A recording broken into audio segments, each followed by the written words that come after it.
Friends, আগের পার্টে তো তোমাদেরকে সিলেদাস, ভিমার্ট, তাছাড়া বাইরের মার্কেটের কিছু মেয়েদের বা ছেলেদের কালেকশন দেখেছি। তো আজকে ফার্স্টেই চলে গেছি ব্যাগের কালেকশন দেখার জন্য। নিউ মার্কেটে যে শুধু পুজোর বলে নয়, তাছাড়াও কিন্তু অন্যান্য টাইমেও কিন্তু এখানে ব্যাগের কালেকশন খুব সুন্দর সুন্দর থাকে। আগে তো সিলেদার্সে দেখিয়েছি, আর এগুলো হচ্ছে বাইরে ছিল। তারপরে চলে এলাম জুয়েলারি কিছু দেখার জন্য। এখানটায় 150 থেকে 200 টাকার মধ্যে যে জুয়েলারিগুলো আছে তোমাদের অবশ্যই দেখে পছন্দ হবে, তোমরা দেখতে থাকো। আর ফ্রেন্ডস, আমার ভিডিওগুলো যারা নতুন দেখছো তারা অবশ্যই সাবস্ক্রাইব করে দিও। কোনটা ভালো লাগছে, কোনটা খারাপ লাগছে প্লিজ কমেন্ট করে জানিও। আর তোমাদের যদি কিছু জানার হয় তাহলে অবশ্যই কিন্তু কমেন্ট করো। আর এই যে শুগুলো দেখতে পাচ্ছ, এগুলো কিন্তু সব 150 টাকা করে ছিল। আর ফ্রেন্ডস, তোমাদের যদি কোনো ব্র্যান্ডের শু রেপ্লিকা চাই তাহলে কিন্তু এখানটা থেকে তোমরা কালেক্ট করতে পারবে, এখানটা কিন্তু আছে। আর ফ্রেন্ডস, এই ব্যাগগুলো কিন্তু কত সুন্দর লাগছে তাই না? এই দোকানটাতে কিন্তু সব এই ধরনেরই ব্যাগ পাওয়া যায়। তোমাদের যদি কারোর দরকার হয় অবশ্যই যেতে পারো। এখন এত ভিড় হয়ে গেছে আর ভিডিও করা যাচ্ছে না। চলো আর একটা জায়গায় যাওয়ার কথা আছে, ওখানটায় গিয়ে বাড়ি চলে যাবো। আজকে ভিডিওটা হয়তো বেশি বড় হবে না, ছোটই হবে, কারণ প্রচুর ভিড় হয়ে গেছে। এই ভিড়ের মধ্যে ভিডিও করাই যাচ্ছে না, আর আমারও শরীর খারাপ লাগছে খুব। এই জুয়েলারির শপটা কিন্তু নিউ মার্কেটে ঢুকে একদম সোজা একটুখানি হেঁটে আসলেই কিন্তু তোমরা এই জুয়েলারির দোকানটা দেখতে পারবে। আর এই দোকানে আশা করছি তোমাদের মনের মতন জুয়েলারি তোমরা এখান থেকে কালেক্ট করতে পারবে। তোমাদেরকে তো বললাম একটু বেলা হলেই নিউ মার্কেটে প্রচুর ভিড় হয়ে যায়, তো তোমরাও দেখতে থাকো যে কেমন ভিড়টা হয়েছে। আর এই ভিড়ের মধ্যে তো কেনাকাটা করা পসিবলই নয়। আমি আর শর্মিতা এই ভিড়ের মধ্যে অন্তত 10 বার হারিয়ে গেছি, আর ও খালি আমায় ফোন করছে, আর নাহলে আমি ওকে ফোন করছি। এই হচ্ছে এই ভিড়ের মধ্যে প্রচণ্ড ভিড় পড়ে গেছে। আমাদের নিউ মার্কেট থেকে কিন্তু কেনাকাটা করা কমপ্লিট হয়ে গেল। এরপরে চলে এলাম শ্রীরাম মার্কেট। আর আমি নিউ মার্কেটে গেলে এখানে তো যাবই। বাইরে গরম, এখানেও ভিড়, কিন্তু এখানটাই ঠান্ডা, এসি চলছে তো ওর জন্য।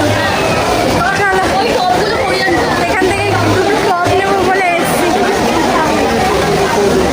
আর এখানে মলটা একটু দেখে নাও তোমরা।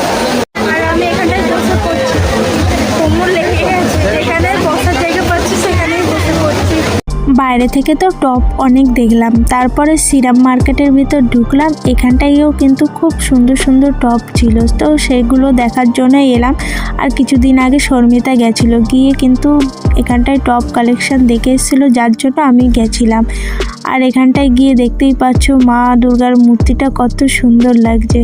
শ্রীরাম মার্কেটের নিচের ফ্লোরে কিন্তু গেমিং জোন রয়েছে, মাসাজ রয়েছে, তাছাড়াও কিন্তু বাচ্চারা যদি কেউ যায় তাদের আশা করি ভালোই লাগবে, কারণ এখানটায় বললাম গেমিং জোনটা রয়েছে ওর জন্য।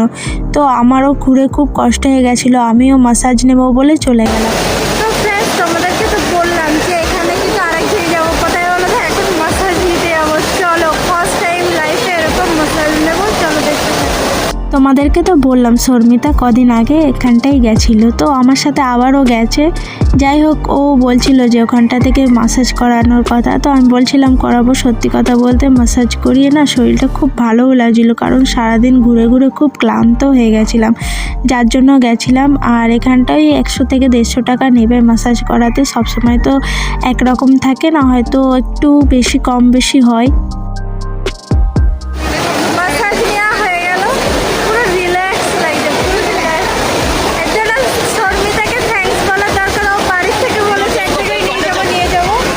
তো এখানটায় নিয়ে আসলে সত্যি খুব ভালো লাগলো। আমাদের মলের কাজ শেষ, এবার বাইরে নয়, এবার পুরো বাড়িই যাবো, ঠিক আছে? আর ওই বাইরে ভিড়ের মধ্যে যাবো না, প্রচুর ভিড় হয়ে গেছে। আমাদের কেনাকাটা ডান হয়ে গেল, ঠিক আছে? ভিড়ের ঠেলায় তো আমি কিছু কিনতেই পারলাম না। যাই হোক, অবশ্য আমার আগেই অনেক কিছু কেনাকাটা হয়ে গেছে, তো আজকে কিছু ভেবেছিলাম নেব, তা আমার সেরকম তো পছন্দ হলো না, যার জন্য আর সত্যি কথা বলতে এত ভিড় আমি আর কিছু নিতেই পারিনি। তো আমরা বেরিয়ে গেছি, এখন বাস ধরবো, আর যেগুলো বাকি রয়েছে আমাদের ওখান থেকেই নিয়ে নেবো। খামারগাছির থেকেও তো কেনাকাটা করতে হবে নাকি? তো চলো এখন বাস ধরবো, বাস ধরে ট্রেন ধরে বাড়ি যাবো। আর শর্মিতা অনেক কিছু নিয়েছে, ও মোটামুটি ভালোই শপিং করে নিয়েছে। চলো এখন বাস ধরবো, বাস স্ট্যান্ডে যাবো। এরপরে ফ্রেন্ডস আমরা বাসে উঠে পড়লাম। বাসে এসেই বললাম যে আমার তো ব্রিজটা দেখতে খুব ভালো লাগে, তোমাদের আগের ব্লগেও দেখিয়েছি, আর এটা হচ্ছে বিকালবেলার টাইমে, তার জন্য তোমাদেরকেও একটু দেখিয়ে দিলাম। তো আমার সাথে সাথে তোমরাও দেখে নাও।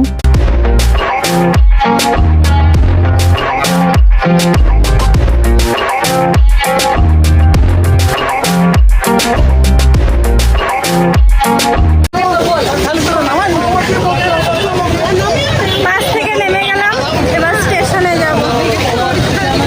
সত্যি কথা বলতে মাসাজ করে না খুব ফ্রেশ লাগছে শরীরটা। আবার কি মিটারে উঠছিস ওইদিকে? শর্মিতার মধ্যে কেনাকাটা করে হয় না, ওর ঘড়িই পছন্দ হচ্ছে না। একটু আসার টিকিট কেটেছি, এখন আবার রিটার্ন টিকিট কাটবো। আর 1 ঘন্টায় রিটার্ন টিকিট কাটবো। আসার সময় রিটার্ন টিকিট কাটিনি, একজনকে দিয়ে কাটানো হয়েছিল, সে বুঝতে পারিনি। এই যে শর্মিতা লাইনে দাঁড়িয়ে গেছে টিকিট কাটার জন্য, আমি পাহারা দিচ্ছি ওকে। হাওড়া স্টেশনে চলে এসেছি, ট্রেন ধরবো, ট্রেনের খবর হয়ে গেছে। চলো ট্রেনে উঠে, ট্রেনে এই ট্রেনের প্রচুর ভিড় থাকবে, জানি না ট্রেনে তোমাদের দেখাতে পারবো কিনা, একেবারে হয়তো খাবার কাছে গিয়েই দেখা হবে। তো দেখতে থাকো। এত মাথা যন্ত্রণা করছে, আর চিপস নিয়ে আসলাম খাবো। এরপরে ফ্রেন্ডস ট্রেনে উঠে পড়লাম, ট্রেনটাও ছেড়ে দিল। তো এবার বাড়ির দিকে রওনা দিয়েছি। তো আমার সাথে সাথে তোমরাও বাইরেটা দেখতে থাকো।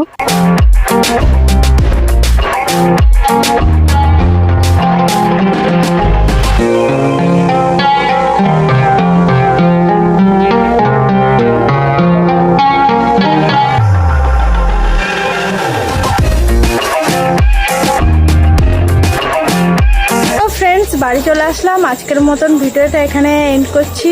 কেমন লাগলো ভিডিওটা অবশ্যই কমেন্ট করে জানিও।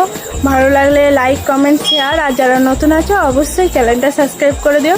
তো আজকের মতন টাটা, গুড নাইট, দেখা হচ্ছে নেক্সট ব্লগে।